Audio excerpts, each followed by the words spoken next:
The iconic Linda Walker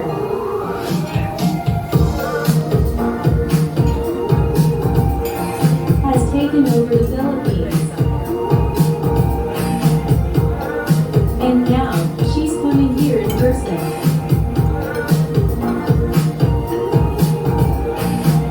Meet the brilliant Zhang Yingfei. This June 7 to 11, 2026. For a powerful civic project. Our mission? Promoting education for a better future. Because education is the ultimate key to success. Welcome to the Philippines, Zhang Yingfei.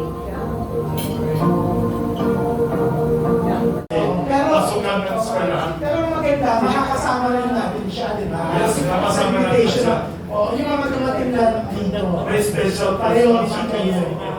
Tapos, mag-transfer na tayo ngayon. Pero ang purpose, ang press ko na to is to announce na darating siya June 8 to 11. Pero huwag kang mukha na lang bilhin na okay. Papadala namin yung picture niya, saka video. Yung FFCCII, okay na pala hindi ako ang si Linda Walker padala ko sa inyo. Ano siya, kasi di ba, okay lang, kasi opening of school itong June, opening ng school June, tapos gusto ng FFCCII i-encourage ang kabataan sa Pilipinas na bigyan ng importansya ng education na kahit na mahirap ang buhay, mahirap ang ekonomiya ng mundo, may pag-asa sa edukasyon. Kasi yung storya ni Linda Walker dun sa vertical video. Actually, story ni Linda Walker kasi, Yes. galing siya sa malayang probinsya, nawalan siya sa tunay na pamilya na Na-switch. Pero, nakapunta siya sa city, bumumpisa kapag-aral siya, siya pa namuna with 790 Yes. na score. Kasi, Inspiring. kahit sa probinsya na malayo, nagsumikap siya, nag-aral. nag-aral Bakit si siya. Wilson? Lahat ng tao, ang gusto ng Federation of Filipino Chinese Chambers of Commerce and Industry, i-promote ang edukasyon. Kaya yan ang isa sa paboritong advocacy ng FFCCII for the past 50 years, 50 plus years.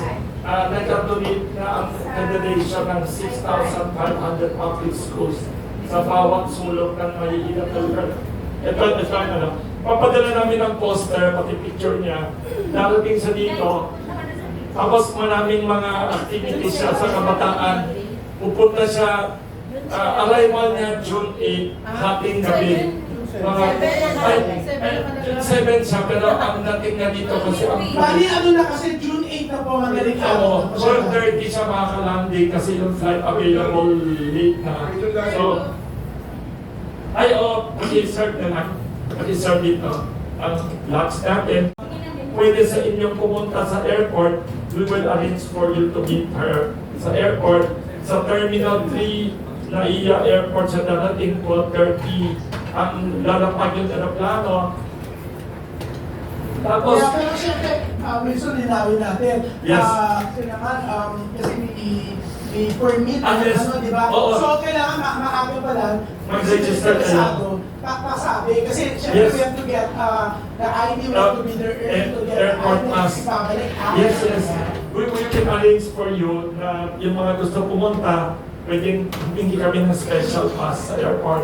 Tapos, marami siyang mga activities. Isa sa mga activity niya, dito sa oldest public high school ng Quezon City, pupunta siya June 9. Dito sa Quezon City High School, dyan lang. Yan ang pinakamatanda. Yan sa mga kamuning. Mamimigay siya ng maraming mga notebook, ballpen, mga regalo sa mga estudyante. Makakasama dyan si Education Secretary Sani Angara, Quezon City Mayor George Monte, saka Federation President Victor Lim, FFCCII President. Saka may mga iba pang activity i-announce namin, tapos magkakaroon siya ng isang restaurant. Ginawa natin dito sa Laksan Hotel para malapit sa media. Pwede kayo mahirapan. Sa June 10 naman. Presto. I-announce namin. Kailan yung presto kami sa June 10, June 9. June 9. Pagkatapos ng visit ka sa Quezon City High School, may lunch siya with the media presto sa Laksan Hotel. Kaya, bibigyan namin sa inyo press release pati mga picture, baka pwede natin i-announce yung schedule niya. Thank you. Pero, Yes. Mag-uumpisa na ang school opening sa Pilipinas, lalo na sa mga public school. So nakiusap ang Federation of Filipino-Chinese Chambers of Commerce and Industry led by President Victor Lim na pwede ba ma-imbita si Ms. Linda Walker para huwag natin kalimutan yung importansya ng edukasyon. Ang FFCCCII since 1960s naka-donate na ng 6,500 public school buildings sa buong Pilipinas, sa bawat probinsya, bawat sulok na yung mga mahihirap na lugar ng Pilipinas. Hanggang ngayon, bawat taon yan ang isang importante civic project ng Filipino-Chinese Chamber of Commerce na Federation. Kaya itong project, pagdating ni Ms. Linda Walker dito, June 8 na ng hating gabi kasi June 7 ang available flight papuntang Manila.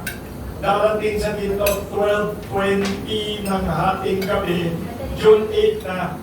Madaling araw, June 8 na. Welcome tayong mga kaibigan natin, mga taga-media, welcome. We will arrange kayo na pwede makapasok sa loob. Yung mga fans niya, welcome din. Sa Terminal 3 ng Ninoy Aquino International Airport ang arrival niya. June 8 na ng hating ng umaga kasi yun. So mga halos siguro 12:30 o 1 ng umaga. ang bongga. Yes. Pero minsan, linawin natin yung mga fans, they're welcome na sumalubong sa labas. Ay, sa labas sila. Terminal 3 ng NAIA Airport. Terminal 3. Pero mga kaibigan natin sa media, welcome kayo sumalubong sa loob. Makipag-coordinate na kayo kay June Alin sa Pamili yung tunay na pangalan nyo sa Yes. ID nyo po. Kasi Oo. ang sticker na yun Yes. ipapalit nyo ang tunay na ID nyo, Yes. ang tunay na pangalan Para makapasok sa loob ng Tapos airport. ibabalik nyo po after yung sticker na ID na yun, after ibabalik sa inyo yung ID nyo. So, kung ibibigay nyo ang pangalan nyo, Janice, Janice,